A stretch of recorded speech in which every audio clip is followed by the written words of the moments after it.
Antes de todo quiero agradecer aquí al doctor por invitarme a impartir esta charla. Para mí fue un gusto, en realidad, compartir un poco con ustedes la experiencia que he acumulado en esta temática y bueno, tratar de mostrarles pues, el tópico en el que he estado trabajando. Bueno, y en el título me disculpo, ahí es de ondas superficiales. Me estoy fijando ahorita que puse de ondas. Hice la presentación rápida ahí porque me tuve que condensar un poco. Bien. La presentación que voy a hacer el día de hoy prácticamente contiene 4 puntos importantes y después hacer algunos comentarios acerca de la experiencia que hemos acumulado al respecto, ¿no? Vamos a hacer una pequeña introducción, después vamos a hablar un poco acerca de la teoría, del método como tal, después vamos a hablar un poco de lo que es el tema de corrección de fase, que es uno de los aportes que hemos dado al método justamente como parte de tesis doctoral. Después vamos a hablar un poco de las aplicaciones, cuáles son los beneficios que tiene usar este método, sobre todo a la hora de hacer caracterización sísmica de sitio para el posterior cálculo de los famosos espectros dinámicos de respuesta, que se usa mucho, me parece que se usa mucho para poner los espectros de diseño que están incorporados en este código. Bueno, y por último, algunos comentarios. Bueno, estaba pensando cómo hacer la introducción y bueno, ahorita muchos de los proyectos importantes que se están desarrollando aquí en el país están relacionados con muchos edificios comerciales, varios edificios que se están construyendo sobre todo en la zona del sur de la ciudad, específicamente en la zona de carretera Masaya, y algunos edificios emblemáticos como el edificio de Ibercasa y otros edificios, ¿no? que se han siempre existe la incertidumbre en cuanto a qué tanto nosotros conocemos de las características del suelo, del suelo en el cual nosotros estamos plantando la estructura. Puse algo de lo que sale del Reglamento Nacional de la Construcción y bueno, le hemos dado seguimiento a todas las investigaciones que se han hecho a partir desde 1973, la primera que hizo el profesor Fascioli y Santoyo y otros, quienes hicieron una caracterización bastante completa basada en registros de SPT principalmente y otras que se han hecho recientemente como el de ingeniero Hernández, entiendo recientemente estuve impartiendo una charla por acá, y algunos otros investigadores nacionales e internacionales. Existe pues la incertidumbre un poco en cuanto a qué tan válido o qué tan apropiado son los parámetros que recomiendan nuestro reglamento en esta temática. En lo personal creo pues, que todavía hay mucho que hacer y justamente uno de los aportes que quizás daría la aplicación de este método sería iniciar un poco mejor el tema de los modelos de velocidad de corte en la ciudad de Managua y usando específicamente el parámetro S30, que es el que usa todos los códigos internacionales, incluyendo pues, los de referencia que son Estados Unidos y Japón. Entonces bien, nosotros convivimos con el problema de los terremotos, ¿no? Eso es algo que todos manejamos.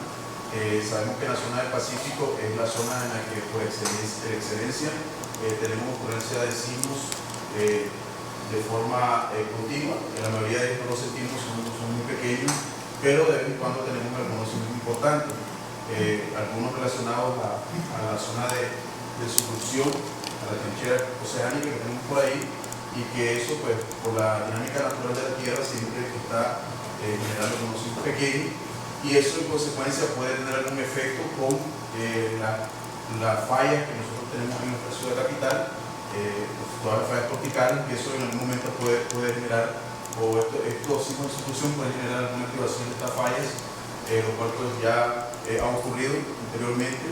Bueno, ya sabemos que tan destructivas son nuestras fallas, como en el caso del 72, ahí puse un par de figuritas, quizás podrán ser similares a los que presentó el maestro Hernández, y ahí bueno, aparece un poco una vista ahí planta de una parte de la ciudad que sufrió daños importantes, y bueno, el edificio que está colapsado acá en la parte más de figura.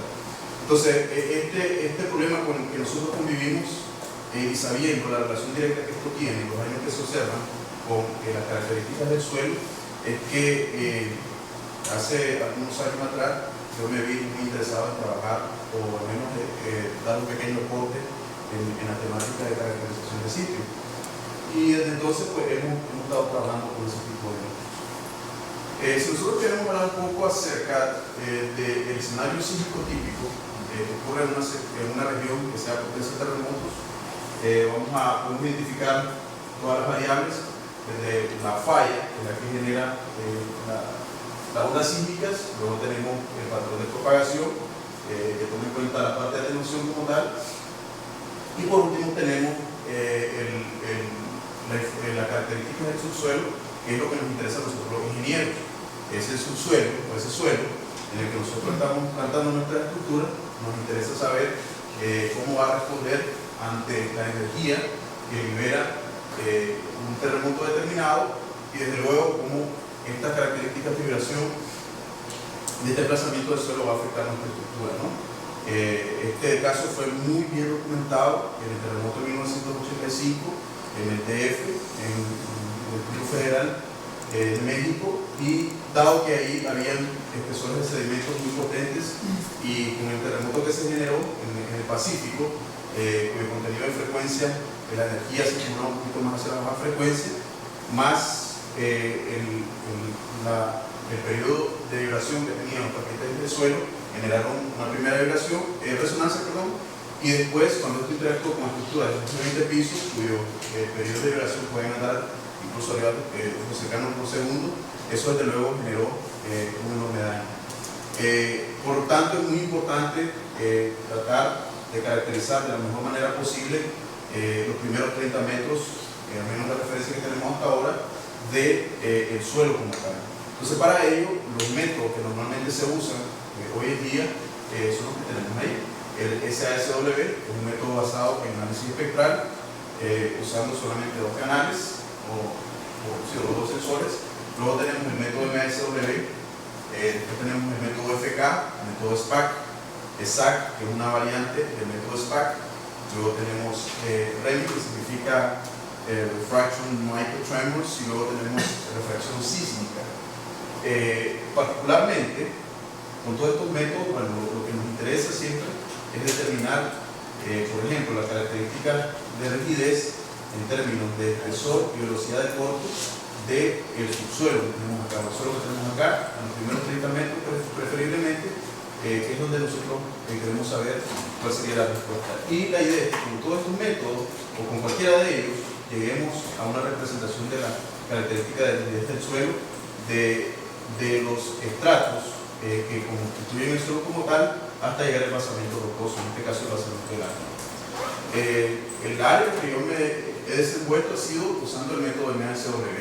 Cada uno de estos métodos conlleva distintos grados de complejidad en cuanto a su aplicación, y no solamente en la adquisición de datos en campo, sino también en la parte de procesamiento. Entonces, el método está, como les decía, orientado al tema de obtener las características de gracias.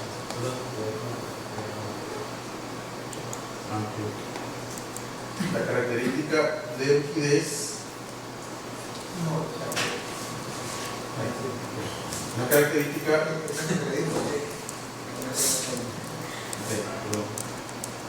entonces con eso nosotros tenemos la característica de rigidez del suelo como tal. Entonces yo voy a hablar ahora un poco de qué consiste el método MASW. Para hacer un poquito de historia, el método MASW pues, para su profesor, antes de este método existía el método SASW. Básicamente lo que consiste el método, ¿no?, es de generar ondas de forma mecánica con un martillo en el suelo, en la superficie, y acá tenemos un par de sensores que están a una distancia predeterminada, y con eso nosotros podemos registrar señales en función de tiempo, que es todo lo que normalmente nos representa velocidad, de la primera señal y de la segunda señal que tenemos acá. Y si nosotros calculamos la diferencia en fase, es decir, calculamos la transformada de Fourier de ambas señales y con eso calculamos la fase. Recuerden que en el dominio complejo la transformada de Fourier lo que nos va a dar es una componente de fase y una componente de amplitud. Entonces a nosotros nos interesa la componente de fase de ambas señales y lo que hacemos es calcular una diferencia en fase, ¿no? Entonces esta diferencia en fase dividida entre la frecuencia circular o πf podemos tener la diferencia en tiempo, el tiempo de derribo de esta señal en una frecuencia determinada con respecto a ella. Y como conocemos la diferencia o la distancia entre los sensores, fácilmente podríamos encontrar la velocidad de fase para distintas frecuencias, ¿no? Si eso lo hacemos repetidamente, como les decía, para varias frecuencias podemos construir nuestra curva de dispersión que posteriormente podemos usar para diferir un modelo. Bueno, y estos son parámetros importantes. Por ejemplo, acá tenemos velocidad de fase representada acá en metros por segundo, y de hecho esto sería la frecuencia. Entonces esta es la curva de dispersión que tendríamos. Y aquí hay algunos parámetros, por ejemplo, cómo analizar la coherencia de las señales, que es el dominio de frecuencia. La idea es que la coherencia en ambos casos tienda a 1. Y si queremos saber, por ejemplo, el Cross Power Spectrum, que es el espectro cruzado de poder, si la traducción en español, la idea es que se mantenga con este patrón, ¿no?, que tenemos acá. Pero bueno, en el rango general lo que nos interesa es obtener esta información de acá. Y estos señores Stokes y Nezarian en 1998 fueron los que dieron inicio a este método por primera vez usando análisis espectral para obtener la curva de dispersión. Posteriormente, en el 81 y en el 87, aquí serían Mitchell and Jedlin y luego Gabers en el 87, hicieron una propuesta, ¿no?, usando canales múltiples, y ellos calcularon aquí la curva de slowness, que es aquí sería frecuencia, aquí sería wave number. De hecho usaron el método FK para obtener la información de dispersión del paquete de onda que tenemos acá, y con eso ellos infirieron un modelo. Sin embargo, en ese momento la aplicación que ellos le dieron fue para estudiar la estructura de la corteza para justamente aplicaciones en sismología, para con esa información se puede hacer o proveer los datos necesarios para obtener lo que nosotros llamaremos magnitudes, ¿no?, magnitudes de sismo. Entonces esta aplicación fue más que todo en la parte de sismología. Luego, en el 99, Park y otros propusieron usar un arreglo parecido a sísmica de refracción, que es un grupo de sensores. En este caso usaron 47 sensores y analizaron todo el paquete de ondas superficiales para calcular la imagen de dispersión, y usando un algoritmo ahí, él hizo una propuesta bastante robusta, específicamente para el caso de exploración superficial, que es lo que normalmente se usa para obtener modelos de velocidad de corte a 30 metros o incluso mayor, entre 30 y 100 metros, ¿no?, dependiendo de la fuente que se usa. Entonces, él aquí sugirió este método, y de hecho ellos hicieron muy famoso este método de MSW como lo conocemos hoy. En ese momento ellos elaboraban para un proyecto de investigación de el Servicio Geológico de Kansas, de la Universidad de Kansas, y de hecho ellos incluso venden el programa donde ahí muestran cómo hacer el procesamiento de MSW y todo pues, los avances que se han hecho hasta ahora en ese tema. Bueno, para contarles un menos la historia, MSW en qué consiste, ¿no? Básicamente es un método que consiste de 3 etapas. Aquí esquemáticamente represento el caso en el que, por ejemplo, tenemos estos figuritas de acá representan sensores o recibidores. Son básicamente sensores que tienen un transductor interno, y esto lo que registra es un voltaje. La frecuencia natural que deben de tener estos sensores lo deseable sería 1 Hz de frecuencia natural. Sin embargo, eso resulta muy caro, cada pieza vale más o menos como $1000. Lo óptimo, que no es tan caro y funciona bien, es sensores de 4.5 Hz. y eso anda más o menos $250 a $300. Entonces hay una diferencia significativa, y todavía pues se puede aspirar a tener información a los 30 metros, más o menos, que nos interesa en la parte de ingeniería cívica o microsonificación. Pero no solamente nos interesa obtener la energía que se genera con el golpe del martillo, sino también hay otra energía que genera el ruido antrópico, que es generado por la actividad humana. En algunos casos esto representa un obstáculo y se tiene que hacer el procesamiento de filtrado para mejorar la calidad de la señal y solamente captar esto de acá. En otra variante que tiene el método, esta parte sí se usa, porque la energía ambiental, el ruido ambiental, pues, siempre genera información en baja frecuencia, y si se sabe explotar, pues también se le puede sacar provecho. Un registro típico de ondas superficiales, como se ve acá, en realidad estos son un montón de sismogramas que están pegaditos uno detrás del otro, y si eso lo juntamos, más o menos dan estas escalerillas acá. Luego, cuando ya se tiene esto, se procede a calcular la imagen de dispersión usando un algoritmo propuesto por Gabriels y después mejorado por Park. Y acá se pueden identificar a través de una figura los modos de dispersión, y el análisis siempre se enfoca en el primer modo, en el que está acá. Y luego, a través de un modelo de inversión, se obtiene el proceso de inversión, se obtiene el modelo de acá. Entonces, básicamente las etapas son la adquisición, cálculo de la imagen de dispersión y por último la inversión. Entonces, si queremos hablar un poco o detallar un poco cada una de las etapas, cuando hablamos de adquisición de datos, es más o menos el esquema en el que consiste la prueba. Acá tenemos sensores, típicamente se colocan en líneas espaciados.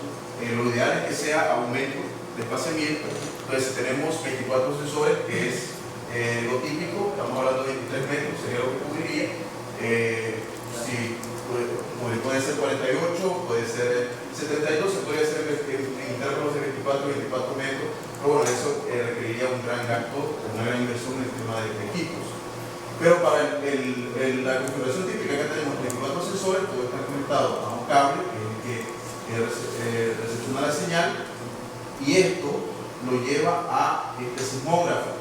Entonces acá recepciona la señal de forma análoga, por así decirlo, y aquí tenemos un sismógrafo que es el que va a digitalizar la señal, y esta la envía a esta computadora de acá, que es donde está un software de este sismógrafo, que es el que registra y almacena la señal como tal. Y aquí desde luego también se puede configurar el sismógrafo para que los sensores registren la información con las vibraciones generadas de forma mecánica por el señor que está acá con el golpe. Se puede muestrear en distintos rangos o en distintos intervalos de muestreo, dependiendo de la calidad o de la resolución que uno quiera. Ya en el mundo real, el sismógrafo luce más o menos así, y estos son sensores de 4.5 Hz. Aquí están espaciados más o menos, creo que estaban como un metro acá. Estos eran una prueba que en algún momento hicimos en el lado de Carretera Norte, con el aparatito que soportaba 24 canales, y lo que lo alimenta es una batería de 24 voltios. Bueno, y luego tenemos acá el arreglo como se vería, y aquí se pone la fuente, se pone a una distancia determinada, y aquí este señor está dispuesto pues, a dar el impacto, genera el tren de ondas. Este aparato de acá recibe toda la información y luego se lleva a la computadora, que va a conectar este cable, y ahí se procesa, se almacena para posteriormente procesarse. Como pueden ver, esto fue en la pista Cardenal Miguel Obando, creo que se llama, y ahí pueden ver el bar, el edificio al fondo. Bueno, ya lo que es el procesamiento como tal, una vez nosotros tenemos el registro cívico, estos son más o menos, estos son 24 canales que ustedes tienen acá. Aquí pongo 15 porque es la distancia a la cual comenzaba el disparo, entonces bueno, eso se indica acá. Luego esto usando la transformada de Fourier, vamos a suponer que esta de acá, este registro que está acá, U en función de T y X sería esto de acá sería la transformación de Fourier que se hace, se pasa esto a dominio de frecuencia, y esto va a tener una componente de fase, una componente de amplitud. Luego esto se normaliza Esto se normaliza dividiendo la amplitud, vamos a ver, esto entre la amplitud y en realidad lo que va a quedar es este componente de acá, este componente de fase. Luego, esta componente de fase que tenemos acá es la que contiene toda la información del registro, que de hecho en los vídeos de frecuencia se ve de esta manera, para 30 Hz, y acá debería de verse de esta manera, ¿no? Cuando es coherente tendría que verse como una sola línea recta, con una pendiente, ¿no? Cuando es caótica, esta línea de acá no es línea, sino que puede encontrar un patrón aleatorio, entonces no nos da ninguna información. Lo ideal es que muestre este patrón de acá. Luego necesitamos generar nosotros una fase, por así decirlo, artificial, de modo que esto y esto se integra en este algoritmo de acá, y con esta operación, esto es lo que se llama el método de transformación de campo de onda, se va a obtener este parámetro E, que está en función de frecuencia, y CW, que representa la velocidad de fase. Entonces esto nos da este grafiquito que tenemos acá.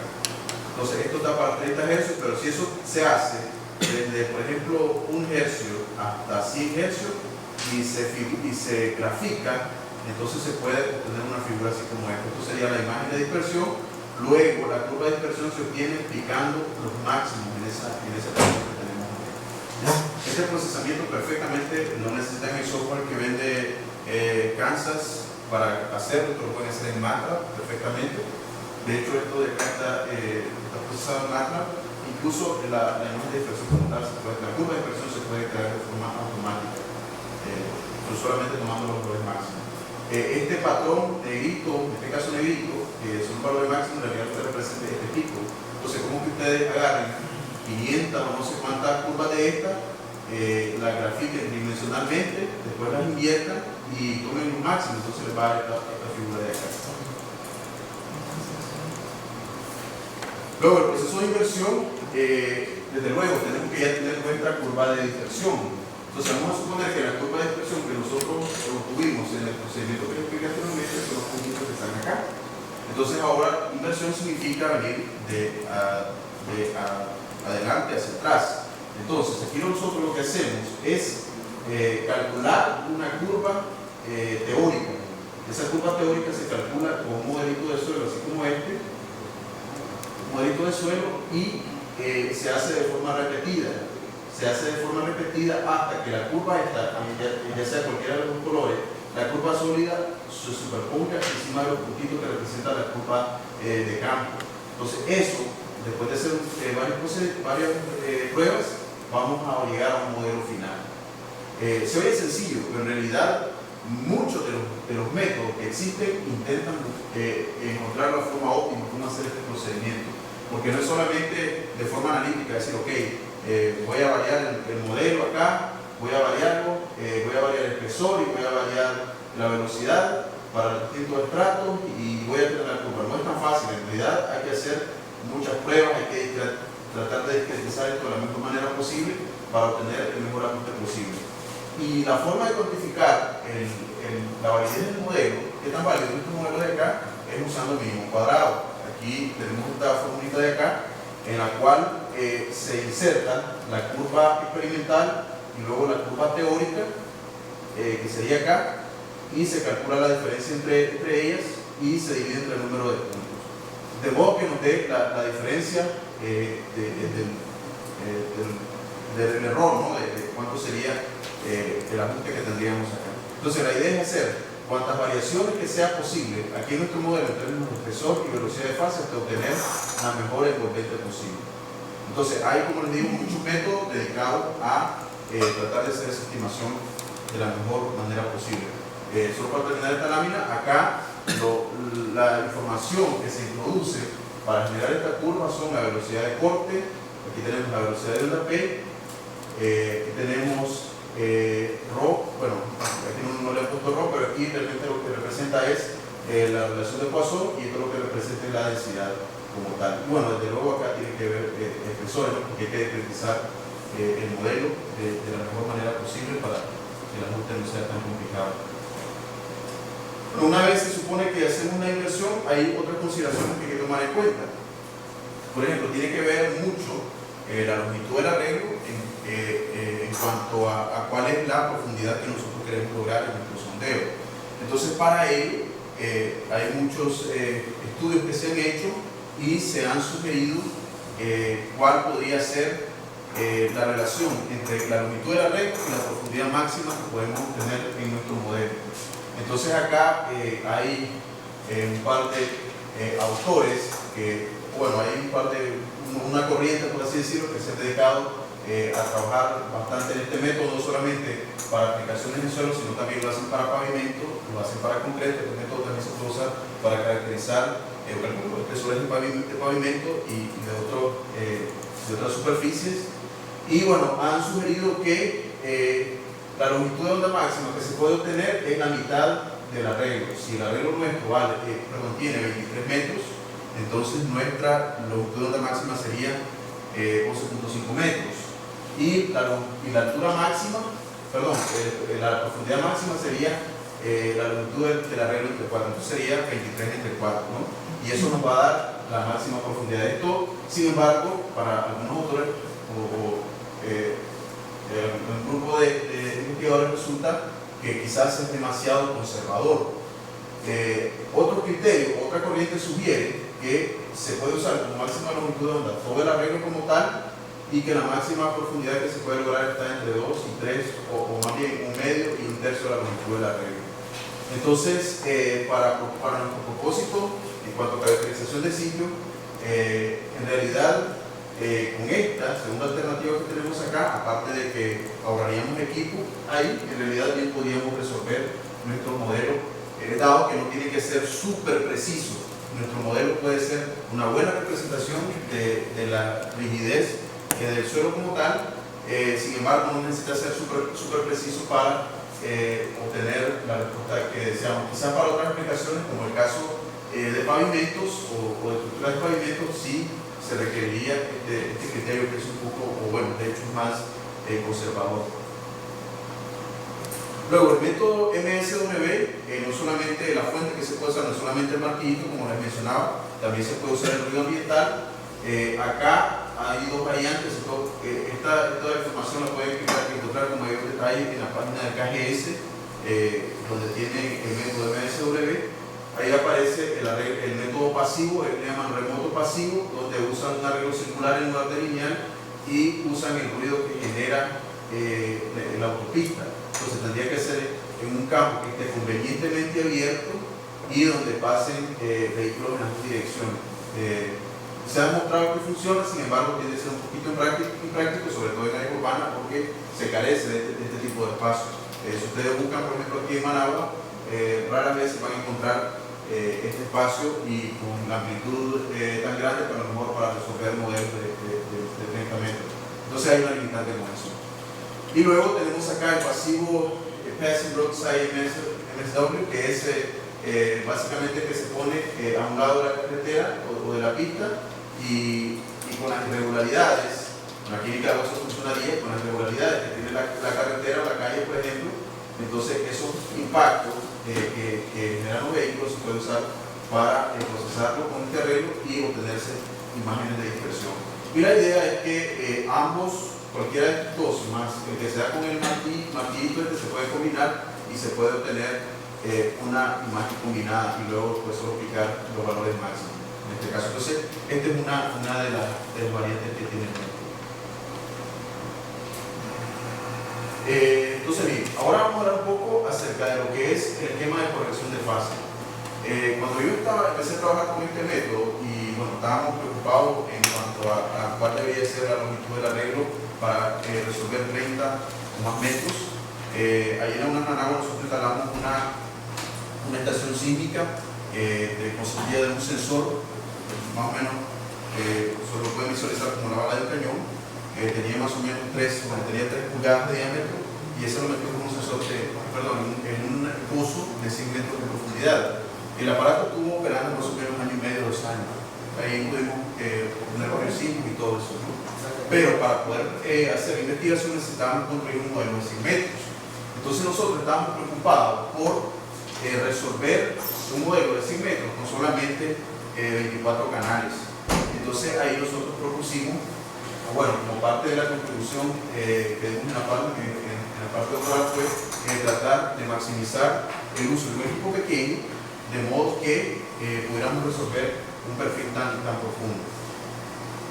Entonces, usualmente, cuando nosotros tenemos energía generada por fuentes con baja frecuencia, yo quiero muestrear, por ejemplo, una longitud de onda. La longitud de onda es esto, ¿no? Es este pico de acá y este de acá. Eso yo lo quiero muestrear, y si yo quiero hacer que todo este arreglo mío que tengo acá me muestre algo que es más largo, no lo va a hacer. Entonces yo necesito abrir el modelo, el arreglo, la apertura de mi arreglo. Pero como mi arreglo es pequeño y no lo puedo hacer de esa manera, entonces lo que puedo hacer es mover la fuente. Entonces si muevo la fuente artificialmente, estoy creando un arreglo más largo. Ese método se llama método de walk-away, significa el método de alejamiento, sería una traducción. Entonces con eso yo puedo alejar el arreglo y yo puedo artificialmente irlo alargando. El problema, vamos a ver, yo largo mi arreglo. El problema que tiene eso, aquí lo explico mejor. Ahí tengo mi shot 1, que es donde doy el primer golpe, y con eso tengo mi primer escenograma, ¿no? Luego yo alejo a una distancia equivalente al número de recibidores multiplicado por la separación de ellos. Si esto vale 1 y tengo 24 recibidores, yo tengo que alejar estos 24 metros a partir de aquí. Y inmediatamente yo puedo tener artificialmente, con un equipo pequeño, puedo tener un arreglo mucho más grande. Y eso puede ser porque cuando yo alejo mi disparo acá, yo retraso la llegada de estas ondas que tienen que van acá. Entonces esto yo lo puedo empalmar y es como que tuviese un registro de 48 sensores. En realidad lo que tengo es 24. Ahora, ¿cuál es el problema con eso? Fíjense bien, eso sería ideal si mis horizontes son completamente horizontales. Pero ¿qué pasa si aparece una variación lateral? Es decir, si hay una heterogeneidad en los horizontes o hay un salto. Entonces, si ocurre eso, mi registro empieza a ser distorsionado. Aquí ocurre un problema que se llama salto de fase. Y eso hace que en la imagen de dispersión, cuando se procesa, la información no salga correcta. Entonces, había un método que estaba propuesto para corregir este problema, que lo que hacía era traslapar un sensor y podía calcular una diferencia de fase y luego se lo aplicaba a esto para corregirlo y restituirlo hacia arriba. Pero en zonas urbanas donde hay mucho ruido, ese método no es tan preciso. Entonces, claro, lo que nosotros propusimos fue un método que encontraba un factor de corrección usando el procedimiento de escaneo. Entonces, el dominio de frecuencia y yo puedo aquí, para una frecuencia, solo una frecuencia, esto es velocidad de fase, para una frecuencia yo puedo probar distintas distorsiones y puedo encontrar de que mi amplitud sumada, que es la que uso para construir una imagen de dispersión, se va a maximizar cuando yo lo corrijo con una fase más o menos de 1.5, 1.6 radianes. Entonces ese 1.6 yo se lo aplico a esto, se lo sumo, se lo resto y esto vuelve a ser una línea recta. Cuando hay el salto de fase, entonces ustedes pueden ver acá la distorsión, salta hacia abajo y entonces acá mi modelo no se vería, mi imagen de dispersión no saldría correcta. Entonces ese fue el método que propusimos para hacer esa corrección. Fue parte de una de las contribuciones que dimos para mejorar un poco la aplicación de método. Entonces bien, después que ya hemos trabajado con el tema de la longitud del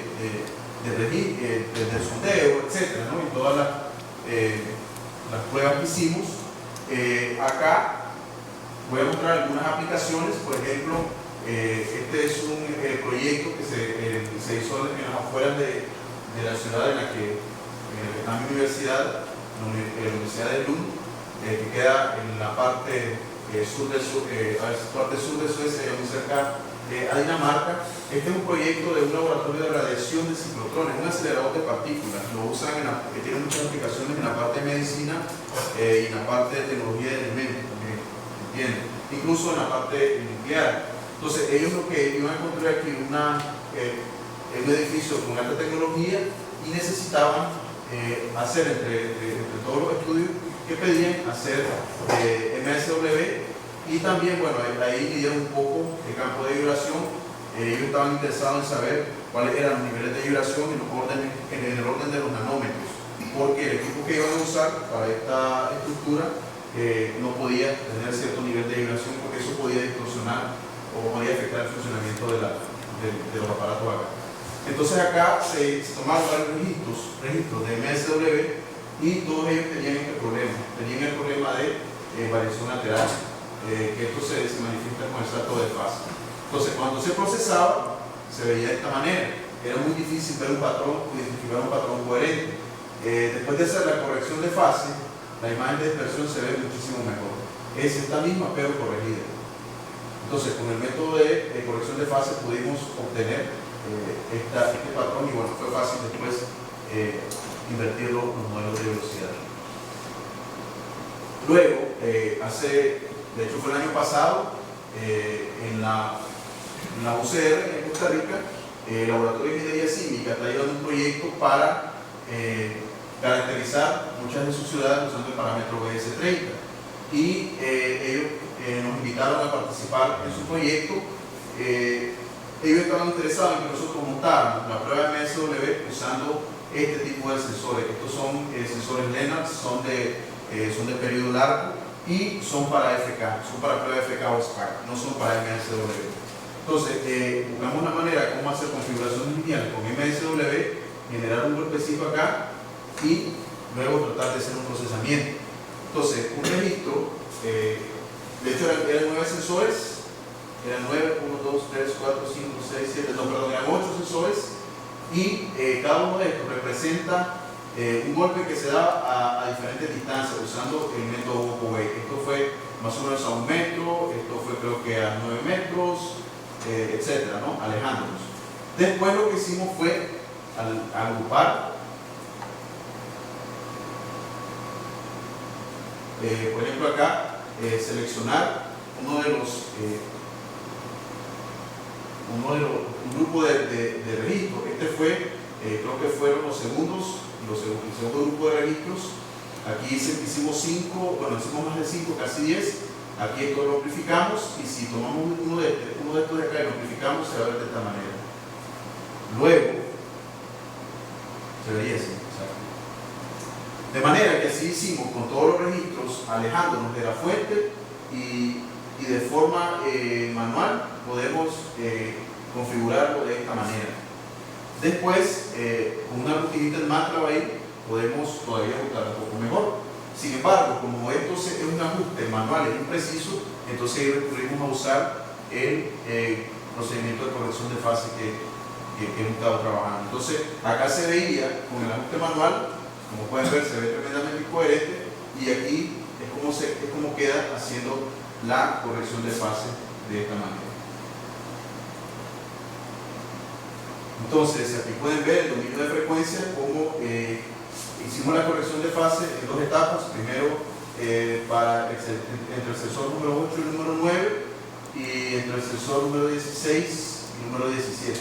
Acá hicimos de forma simultánea, de modo que nos quedara esta línea aquí con una pendiente bien delineada. Entonces, este salto de acá estaba generando estas distorsiones en la imagen de dispersión. Y aquí sería nuestra imagen ya corregida como les decía. Ahora, si nosotros podemos convertir la información que tuvimos acá en dominio de frecuencia, la podemos pasar a dominio de tiempo, y así es como se veía nuestro registro ya corregido en dominio de tiempo. Luego, si queremos resaltar o mostrar de mejor calidad la corrección, acá lo que hacemos es, ¿cómo se llama? No filtrar, sino usando una función para minimizar, por así decirlo, el ruido que se podría meter en la parte que está alejada del tren de hora que nos interesa, que es esto. Entonces, usamos una opción que se llama Windowing, es para eliminar este efecto de acá. De modo que con nuestra imagen, después de haber hecho 5 registros y después haberlos combinado, lo vimos de esta manera, pero después, haciendo el visualizado, se ve aún mucho mejor de esta manera. Dosificamos todos los máximos y tuvimos acá una curva de dispersión.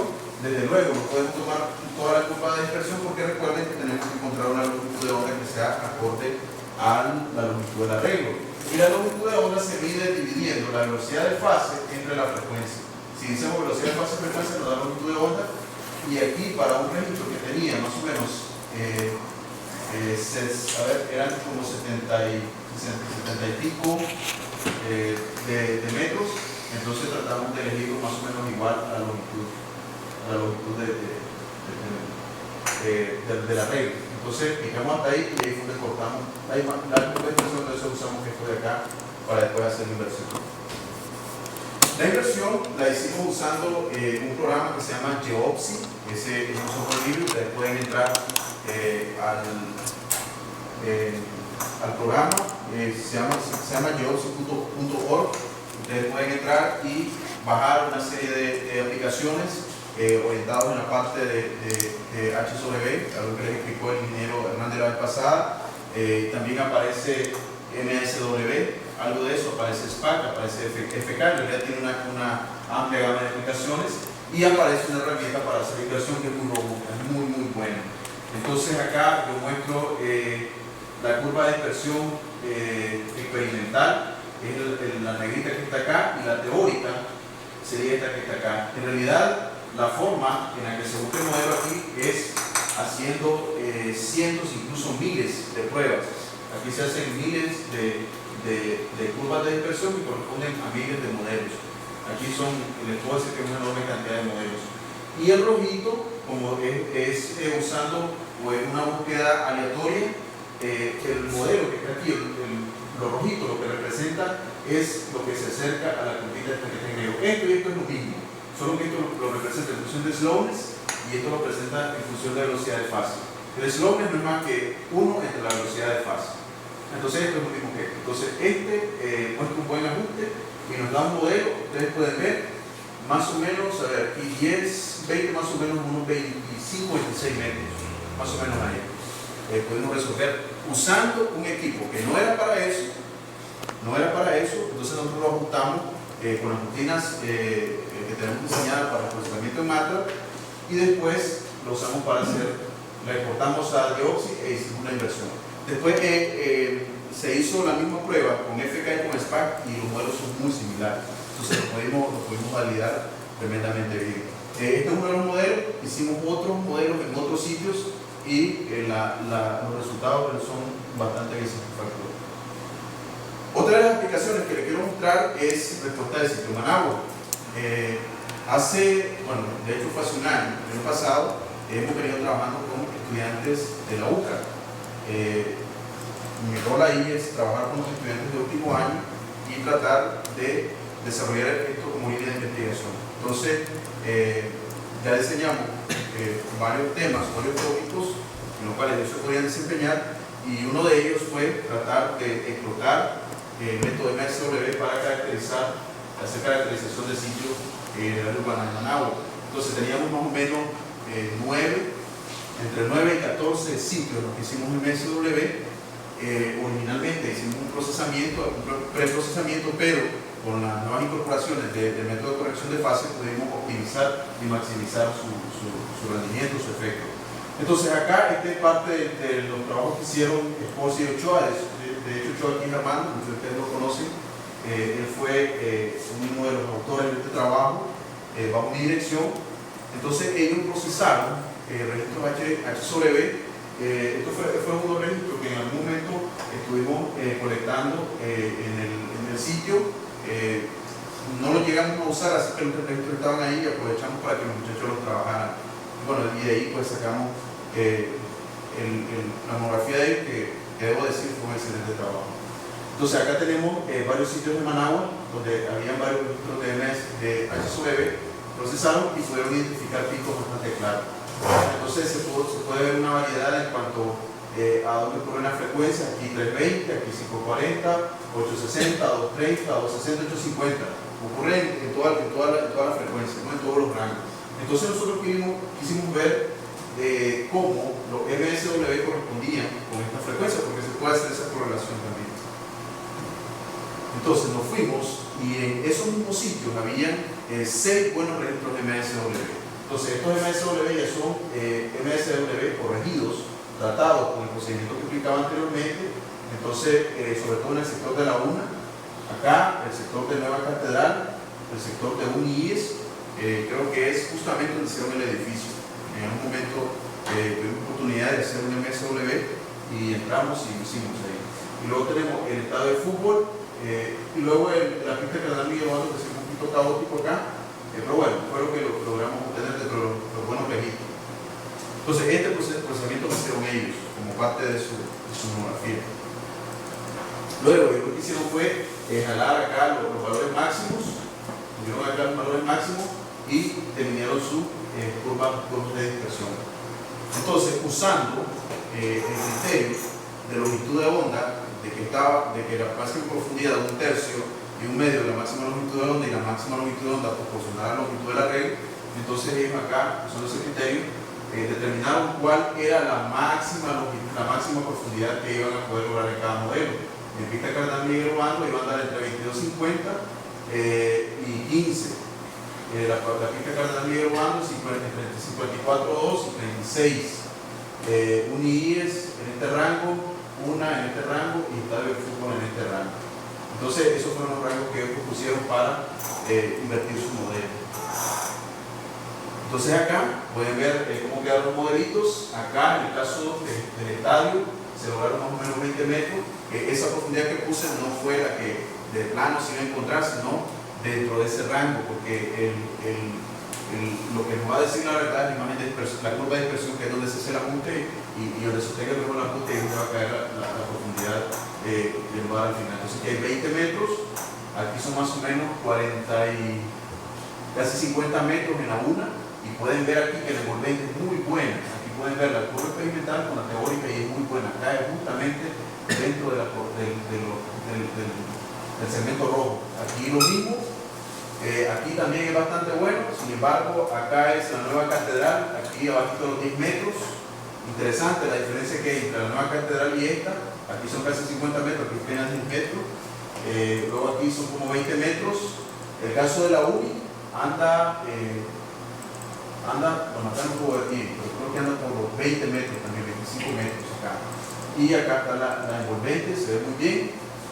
Aquí yo ya la miraba como a los ojos porque en realidad no salió muy bien en la imagen de dispersión. Pueden ver que la envolvente no es tan buena, pero bueno, ahí se hizo una estimación. Entonces, en general se pudo obtener, usando este procedimiento de corrección de fase, información bastante buena en los sitios donde se hicieron los controles. Luego, si nosotros sacamos los valores máximos de cada uno de los modelos invertidos, podemos superponer todos estos modelos y aquí van a ver que, por ejemplo, en la UNA, aquí están los 50 metros, en la catedral, aquí quedó Somero, en la UNIES, que sería el grueso de acá, más o menos a los 20 metros. Entonces, ahí se podría decir 1, 2, 3 regiones se podrían identificar acá. Si agrupamos este sería uno solo, estas 3 de acá serían uno solo porque ella es más o menos a la misma profundidad y este de acá quedaría solito. Lo malo es que solamente teníamos esos sitios. Si hiciéramos la caracterización en todo, en una mayor cantidad posible de puntos en Managua, pudiéramos hacer una buena caracterización, pero aquí se queda un poquito corta por la disponibilidad de datos que teníamos. Luego con eso iba a hacer una propuesta de espesor, velocidad de corte y ¿cómo se llama? La densidad, llamamos los estratos. Aquí incluso ellos ponen Invercasa. Invercasa ellos hicieron un chequeo con el sensor de pozo que estaba en el Cigeo, que está bastante cerca de Invercasa, y bueno, ahí pudieron obtener un buen resultado también. Finalmente, nos interesaba ver cómo andaban estos modelos con H sobre B. H sobre B, recuerden que da supuestamente, bueno, de hecho da la frecuencia fundamental o el periodo fundamental del suelo solamente, no da la amplitud. La amplitud es solamente una estimación que se queda corta. Entonces, aquí se pueden observar dos buenos picos. Por ejemplo, en la catedral, el rojo lo que representa es la respuesta teórica usando los modelos, y acá tenemos la respuesta usando H sobre B. Aquí los ralitos estos representan más o menos desviación estándar haciendo un poquito de estadística ahí, se puede ver que coincide precisamente con el mismo periodo de acá. Igual acá hay una buena coincidencia con la pista Cartagena-Obando. Luego, si hacemos la misma comparación, en el UNI-IES pueden ver que es bastante buena también la respuesta del modelo, es bastante buena, muy similar a H sobre B. Igual aquí en el estadio de fútbol. Donde no se observa también es aquí en la UNA. Aquí se puede ver que hay dos picos ahí todo raro, pero este es un problema que tienen los sensores K2, que fue con el registrador, los multisensores, que fue con el que se hizo este tipo de prueba. Ya cuando vamos a frecuencias bajas, el sensor mismo interno, el sensor empieza a filtrar la energía en baja frecuencia, entonces ya la información que vemos ahí no es confiable. Por eso el K2 no es exactamente para H sobre B. Lo mejor es usar sensores de periodo largo donde podemos ver de todo, ¿ya? Entonces acá probablemente esa fue la razón por la cual no se veía acá. Acá la respuesta de esto lo que nos indica el contraste más profundo y el contraste más somero. Pero como les digo, acá ahí medio se logra ver algo, ¿no? A lo mejor habría que hacer otra prueba con otro sensor ahí para ver cómo se mejora esto. Y luego en Intercasa acá medio se logró ver un pico, más o menos de los de 2.5 y 3, bastante consistente con lo que aparece en Sigeo. En Sigeo el sensor de fosología en metro, con distintos métodos nos daba por ahí la frecuencia, y acá ellos muestran una buena envolvente con el modelo que invirtieron para Intercasa. Bueno, finalmente ellos querían ver un poco cuál era la respuesta espectral usando el acelerograma de 1972, el único que se obtuvo, que fue el que se efectuó en estación de refinería. Eso, y tenemos esta señal de acá que ya fue convolucionada en roca y luego se metió a los estratos que tenemos, a los modelos que tenemos acá, y estas fueron las aceleraciones en superficie que se produjeron. Entonces acá hay unas consideraciones que hicieron los muchachos.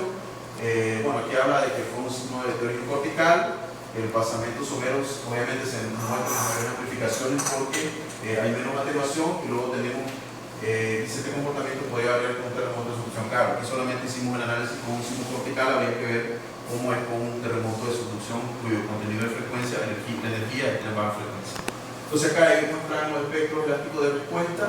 Aquí se puede ver que para la UNA hay mayor atenuación, lo cual es de esperarse, porque al haber un modelo más potente, la atenuación que va a introducir va a ser mayor, entonces se va a mostrar de esta manera, y el plató o la meseta va a ser más abierta, mientras que para los modelos que son someros, aquí es bastante cerrado y la amplitud es bastante alta, dado que el amortiguamiento es bastante bajo, ¿no? Entonces aquí se encuentra también una diferencia importante en los espectros de frecuencia. Luego acá ellos hicieron algunas estimaciones usando las envolventes. Bueno, ahí ellos completaron un poco el análisis.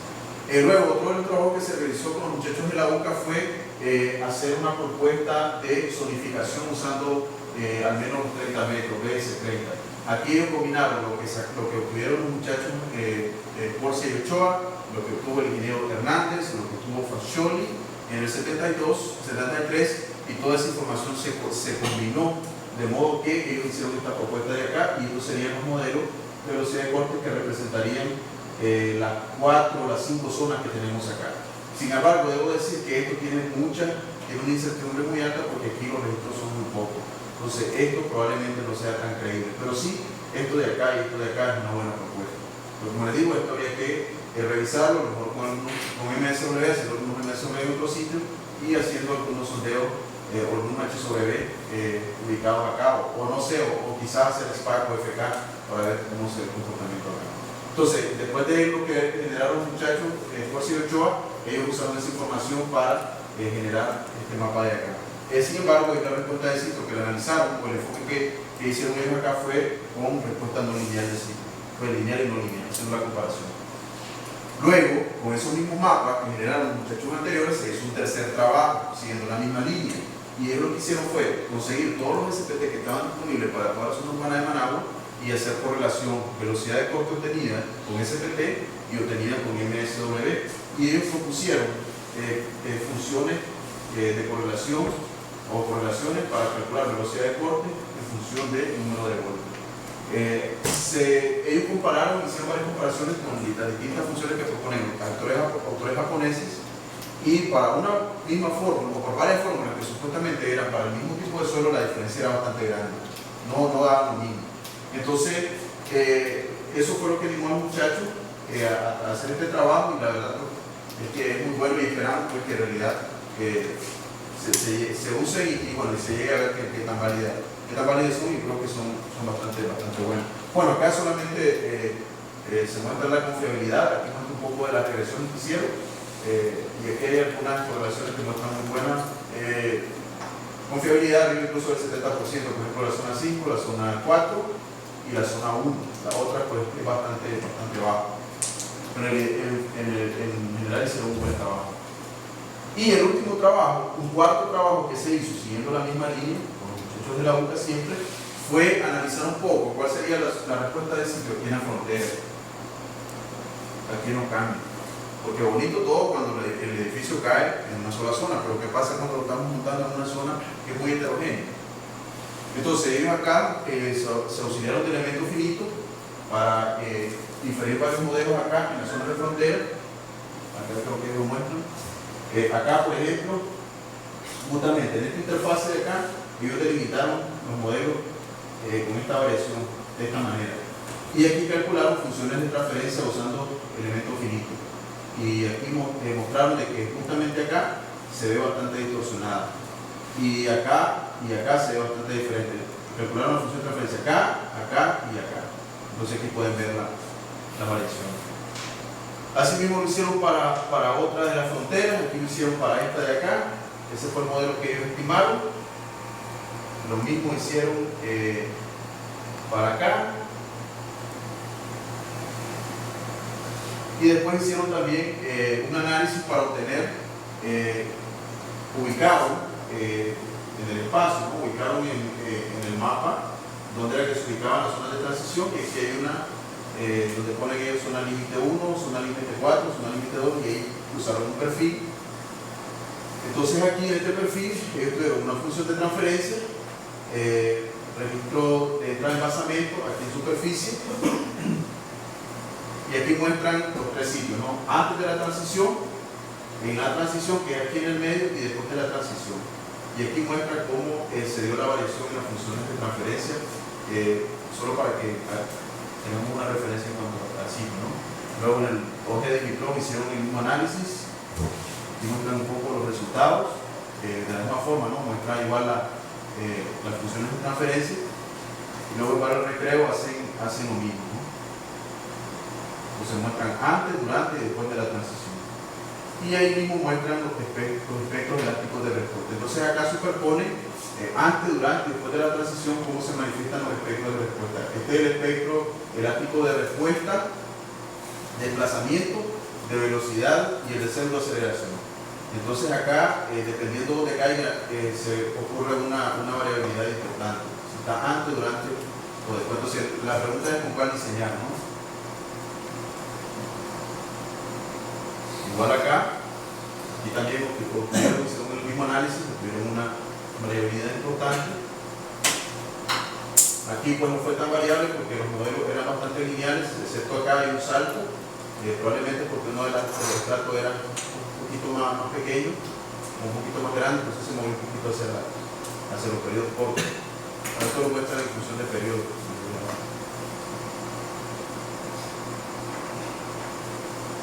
Bueno, los comentarios finales, solamente pues decir, ¿no? Que la idea de desarrollar este trabajo con los muchachos es para que nos animemos, ¿no? a hacer este tipo de investigaciones con nuestros estudiantes. Hoy todo está disponible, no hay impedimento. Tenemos acceso a videos en YouTube, tenemos acceso a libros, artículos, hay todo, prácticamente no hay limitación, los programas se bajan y se craquean a eso. Entonces, yo animo a todos ustedes que traten de este diplomado, todos los nuevos tópicos que ustedes vayan estudiando, tratar de impulsar estos trabajos de investigación y hacer redes de trabajo, porque esto uno no lo hace solo. Si yo quisiera ponerme a hacer esto solo, mentira que lo voy a hacer. Tengo que trabajar con los muchachos y obviamente ellos ganan el crédito, porque este es un trabajo de esfuerzo de ellos, el rol mío es solamente irlos orientando. Y así mismo, así como yo estoy trabajando en esto, puedo interactuar con otros colegas y tratar de ir estimulando este tipo de trabajo de investigación, porque si no lo hacemos nosotros, porque estamos en la parte académica, pues no lo hacemos. ¿Ya? Entonces, ese es el mensaje que yo daría en cuanto al desarrollo de este tipo de trabajo. Y bueno, estoy anuente a cualquier idea que ustedes tengan, cualquier cosa en la que ustedes crean, yo los puedo apoyar con lo poco que he aprendido durante estos años. Digo poco porque esto es pequeño comparado con todo lo que hay, en realidad es enorme, y por eso es que tenemos que unir esfuerzos todos y tratar de aportar cada uno en esos tópicos, ¿no? Y bueno, dándole gracias por la atención que está.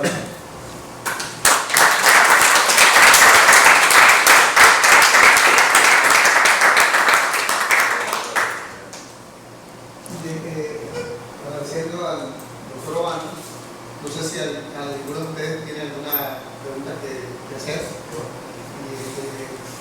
aprovechando que está aquí, ¿verdad? Entonces, creo que es bueno que le hagan algunas preguntas. Algo sobre una pequeña duda. ¿El MSW sí calcula amplitud?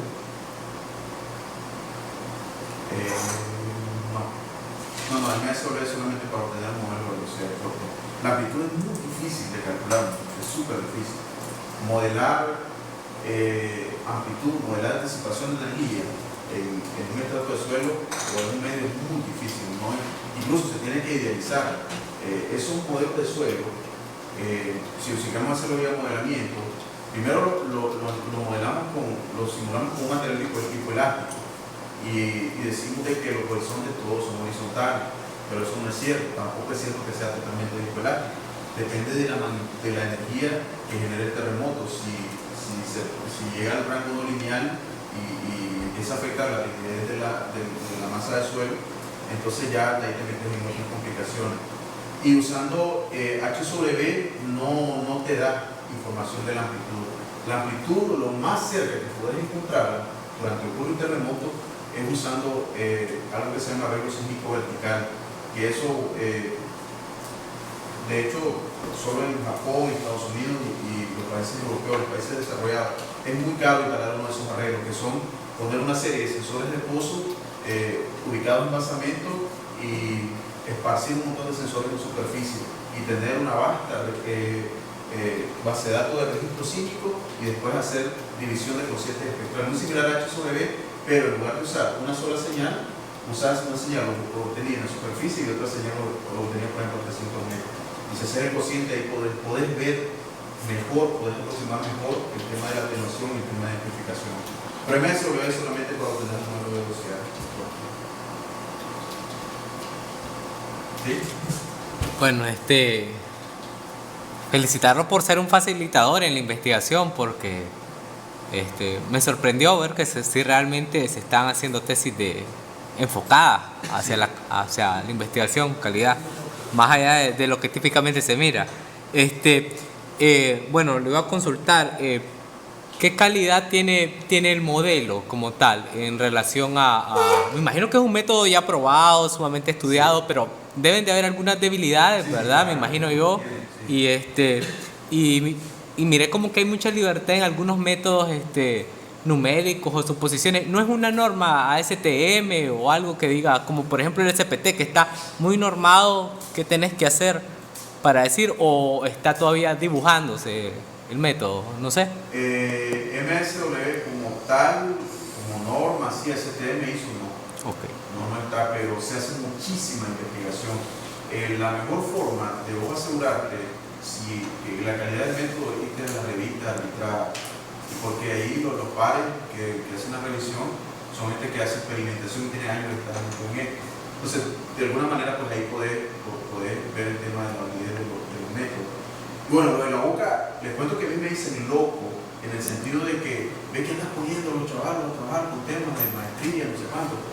Pero no, hoy con tanto acceso a la computadora, tanto acceso a las tecnologías, con solamente que el muchacho tenga entusiasmo y uno hasta cierto nivel, desde luego, le orienta, le da las orientaciones, se puede hacer este tipo de trabajo. En Europa se hace, en Italia se hace. Hay un centro de estudio que se llama Roscul en Italia, se dedica al tema de ingeniería de terremotos. Ahí hay estudiantes de todas partes del mundo.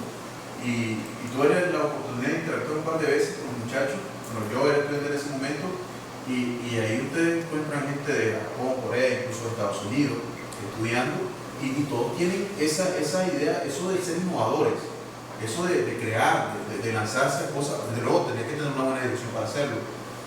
Y yo lo que trato de hacer es estimular a los muchachos. Yo les digo, miren, este tema así, me les pongo el cerebro y lo pongo a trabajar.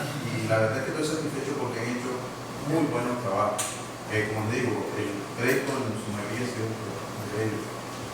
Una consulta, ingeniero. Me uno, ¿verdad? Lo que menciona Marcel, yo también emociono, me tiembla la voz porque realmente me inspira. Me inspira mucho que los muchachos que salen de la UCA ya salen con esta preparación, porque esto, bueno, me gustaría saber el costo más o menos, ¿verdad?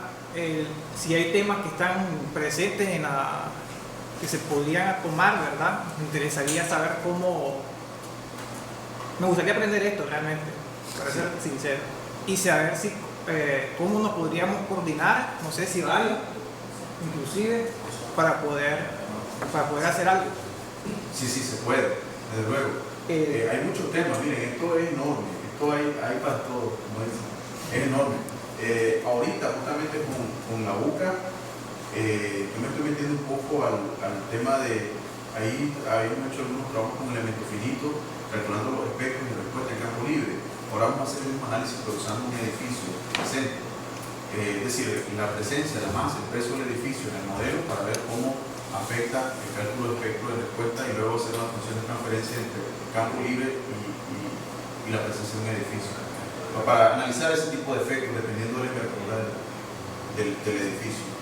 Y así, si me preguntas, yo tengo un montón de temas, un montón de ideas, un montón de cosas que salen. Incluso hasta los mismos muchachos, a veces yo les digo, les doy una idea y ellos hasta, pero ¿por qué podríamos hacer esto? Ellos les ponen más todavía. Y pues yo con gusto, si ustedes en algún momento se interesan en alguno de estos tópicos, yo perfectamente puedo asesorarlos, ayudarles, que esté mi alcance. Gracias. Bueno, gracias. También es lo que quiero dar por la continuidad que le da el tema, y la pregunta, bueno, disculpa porque a lo mejor va a ser un poquito, no se va a entender, por lo mismo, pues, de que el tema es específico. Decía que la longitud de la regla está relacionada a la profundidad de la onda, creo. La longitud de la onda, sí. Sí, a la longitud de la onda, pero la longitud de la onda no se conoce de inicio, ¿no? Eso es a lo que vamos a determinar. Claro, no se sabe, pero hay cosas que físicamente son evidentes. Por ejemplo, no podemos crear en el espacio, porque la longitud de onda es una medida espacial, tiene que ver con una longitud de metro. Si la longitud de onda que yo quiero captar, a lo mejor sé que mi fuente va a generar longitudes de onda de, qué sé yo, 50 metros, y mi arreglo tiene 20 metros, jamás la voy a crear. Es decir, la longitud de onda tiene que quedar dentro del arreglo, por lo menos para que yo lo revele. Y luego hay otras variables, como mencionaba uno de ustedes, tiene debilidades el método. Tiene un problema que se llama Near Field Effect, que ese es cuando la fuente está demasiado cerca del arreglo. Entonces eso tiende a generar un decaimiento en las frecuencias bajas y no se ve información ahí. Tiene varios defectos el método. Como todo método geofísico, no hay método geofísico perfecto. Lo ideal sería combinar las fortalezas de cada uno. ¿Bien? Pero sí, contando tu pregunta, eso uno lo sabe. Uno sabe cuál es la longitud de onda que te va a dar tu sondeo, pero puedes darte una idea. ¿Cómo? Por ahí se usa Fourier para esa como fase, ¿no? Sí, bueno, sí, va a Fourier en todo el proceso para hacer la imagen de expresión clara. Hay que convertirlo a binario en frecuencia. Sí. compañero. Sí, al igual que los muchachos, pues también agradecerles pues, por su tiempo, la disponibilidad, al ingeniero Ortiz por hacer el enlace pues, para que esto sea posible. Una inquietud que tengo es que en las imágenes de dispersión, ¿qué representarían las diferentes profundidades? Lo que buscamos calcular la velocidad de onda de cortante. Sí. Entonces los diferentes en Invercasa, en Laguna, es decir, en la primera monografía que mencionaba que se hicieron esta primera investigación, difieren pues las profundidades. Esto es debido a la estratificación en los distintos puntos, porque también se calculan los periodos y los podríamos sacar también como una relación de la profundidad, digamos, a la que se requiere, pues, o en esos casos, la pregunta en sí, ¿a qué se debe esa variación en la profundidad?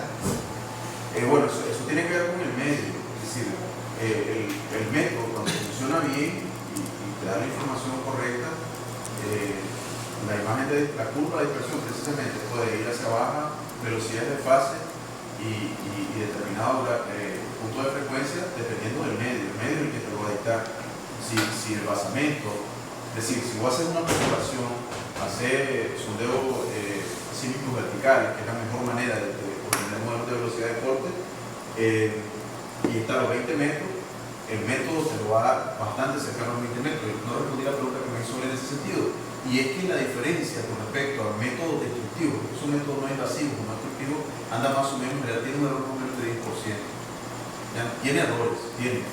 Para propósitos de respuesta de sitio, ese error no es fundamental, porque la respuesta espectral va a ser la misma, porque hay un principio que se llama equivalencia de modelo y funciona bien.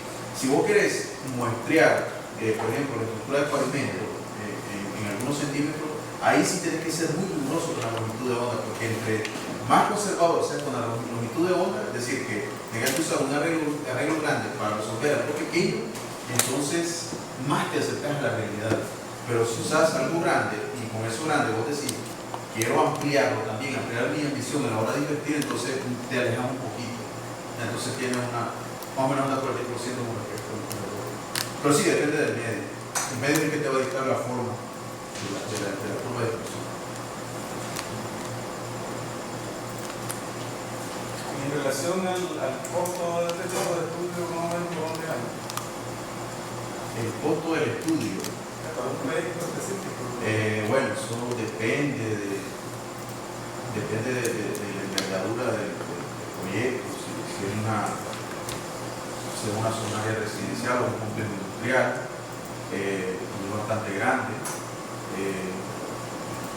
Ahí pues se va a disparar el número de señales que tiene que hacer. En cuanto a área, honestamente no les sabría decir. No les sabría decir porque no, aquí esta consultoría es así. Es decir, comenzando porque, bueno, cuando estuve en el CIGEO, ahí hacían su negocio, pero bueno, no metía. Yo estaba metido en esto, todavía sigo metido en esto, pero sí, sé que en algún momento que esto se oficialice o se norme, el hecho de hacer esta caracterización va a ser un estudio muy demandado. Y les puedo decir que en todos los países del mundo se usa. Es un método mundialmente conocido y su efectividad está probable. O sea, pero el equipo es, por ejemplo, un equipo de 24 canales para hacer todo esto que yo hice acá, entre los sensores, el cable, el registrador, la computadora, el martillo, la fuente, el programa, son más o menos $35,000, más o menos. Entonces, es una inversión que hay que hacer, pero le aseguro que lo saca, ¿verdad? Porque se hace un buen